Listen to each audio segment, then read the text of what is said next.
नमस्कार दोस्तों, आज के वीडियो बहुत ही एक्साइटेड और इम्पॉर्टेंट है। उन सभी युवाओं के लिए एक सपना होता है कि अगर हमें स्कॉलरशिप मिलता है तो हम ये फ़ोन्स खरीदेंगे, हम ये पैंट या फिर जींस या टी शर्ट या फिर जो भी उनकी ज़रूरत होती है और वो सोच के रखते हैं काफ़ी एक्सपेंसिव खरीदेंगे।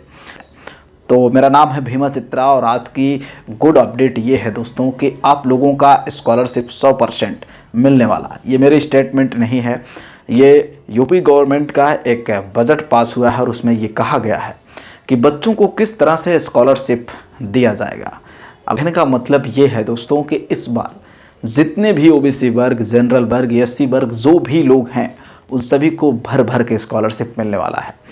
अब यहाँ पर अगर मैं बात करूँ पिछले रिकॉर्ड्स की, जो आप स्क्रीन पर अपडेट देख पा रहे होंगे, तो पिछली बार हुआ ये था कि आपको स्कॉलरशिप परसेंटेज के हिसाब से मिलेगा, यानी कि परसेंट के हिसाब से मेरिट बनेगी और मेरिट बेस ऊपर से सिलेक्शन किया जाएगा। जैसे नौकरी दी जाती है उसके अकॉर्डिंग ऊपर से लेते चले आएंगे, फिल्ट्रेट करते, और जहाँ बजट ख़त्म, जहाँ पैसे ख़त्म, वहीं पर आपकी स्कॉलरशिप बंद।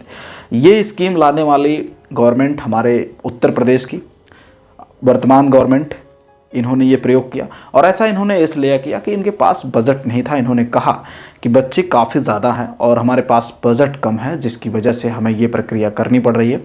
अगर इनके पास बजट होता तो संभवतः ये प्रक्रिया ना अपनाते। हालांकि इसके पहले और जितनी भी गवर्नमेंट्स रही हैं उन्होंने ये पैटर्न कभी नहीं अपनाया कि मेरिट्स या फिर परसेंटेज के हिसाब से आपको स्कॉलरशिप दिया जाएगा।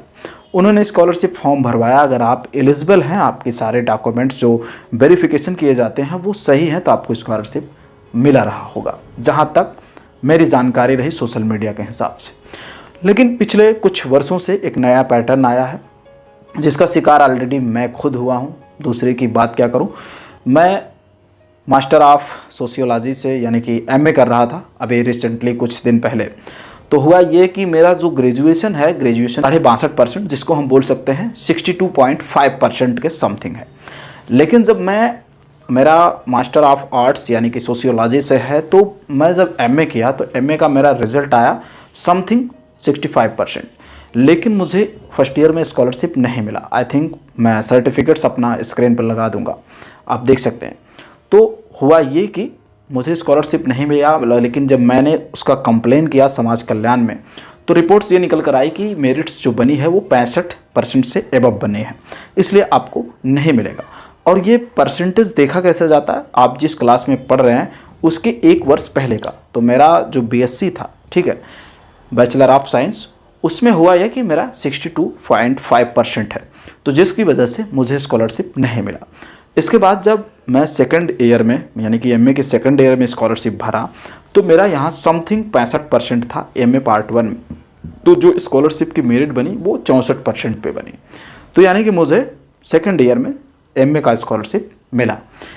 अब यहाँ पर ये कंडीशन मैं इसलिए बता रहा हूँ कि ये कंडीशन अब की बार नहीं लगने वाला है। अब की बार होगा ये कि आप सभी को स्कॉलरशिप मिलने वाला है।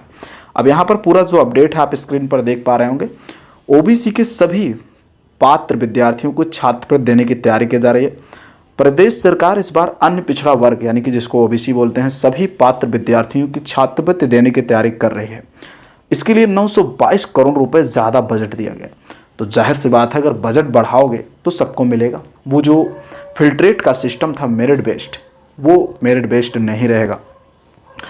यहाँ पर अधिकारियों का कहना है कि गड़बड़ियों को अंकुश लगाने पर आधार आधारित पेमेंट अनिवार्य किया गया है।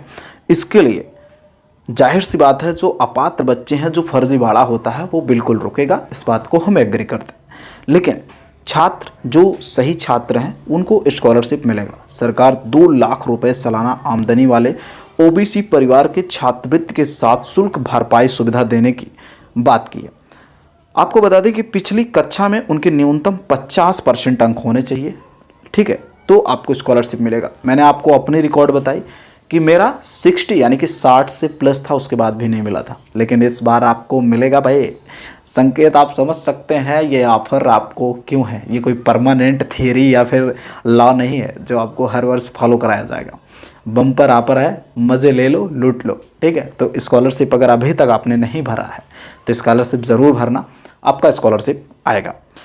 वहीं पर 2022-23 में 24 लाख ओबीसी विद्यार्थियों को लाभ मिला था, जबकि बजट की कमी के चलते 5 लाख छात्र वंचित रह गए थे। ठीक है, अब यहाँ पर पिछले वर्ष वित्त वर्ष में 1514.86 करोड़ रुपए की व्यवस्था थी और इस बार अनुपूरक बजट में 330 करोड़ देने से मद में लगभग 2437 करोड़ रुपए की व्यवस्था की गई है। इससे करीब 30 लाख विद्यार्थियों को लाभ मिलने वाला है और संभावना है कि पिछड़ा वर्ग कल्याण के प्रमुख सचिव ने जो बताया है, जो जानकारी दी है, उन्होंने कहा कि बजट इतना पर्याप्त है कि इस बार सभी पात्र छात्रों को स्कॉलरशिप मिल जाएगा। तो हालांकि स्कॉलरशिप का जो बजट होता है वो अलग अलग आता है, चाहे वो अनुसूचित जनजाति हो या फिर जो आपका जनरल समुदाय है या फिर पिछड़ा वर्ग है, EWS है। तो अब यहाँ पर मुद्दा ये है कि OBC का बजट कम नहीं था, बस OBC की जो जनसंख्या है ना वो ज़्यादा है, इसमें बहुत सारे कास्ट के लोग सम्मिलित हैं। उस अकॉर्डिंग जो इसका बजट था वो बहुत ही कम था, जिसकी वजह से बच्चे छूट गए थे। 5 लाख से ज़्यादा बच्चे, हालांकि ये इनकी रिपोर्ट है, हो सकता है और ऐसे बच्चे रहे हों, बट मान ही लेते हैं भाई अगर कह रहे हैं तो कहने का मतलब ये है कि इस बार आप लोगों को स्कॉलरशिप मिलेगा। तो रिक्वेस्ट है कभी कभी आपके पास संभवतः टाइम है स्कॉलरशिप का 2 4 10 दिन जो भी होंगे, और हो सकता है वीडियो अगर आप लेट देख रहे होंगे तो टाइम ख़त्म हो गया होगा, बट आपको स्कॉलरशिप मिलेगा। सो ये मेरी कुछ इन्फॉर्मेशन थी, ये रिपोर्ट्स थी। ये वीडियो आपके लिए कितनी उपयोगी रही और कितनी सही रही कमेंट बॉक्स में आप मेंशन ज़रूर करें, और साथ में आपकी जो भी ओपिनियन हो कमेंट बॉक्स में दीजिएगा। और ऐसे चैनल का सपोर्ट आप करने के लिए चैनल को सब्सक्राइब कर सकते हैं, मे भी अगर आपको लगता है। तो फिलहाल आज के वीडियो में इतना ही, आपसे मिलेंगे नेक्स्ट वीडियो में। Take care, good bye.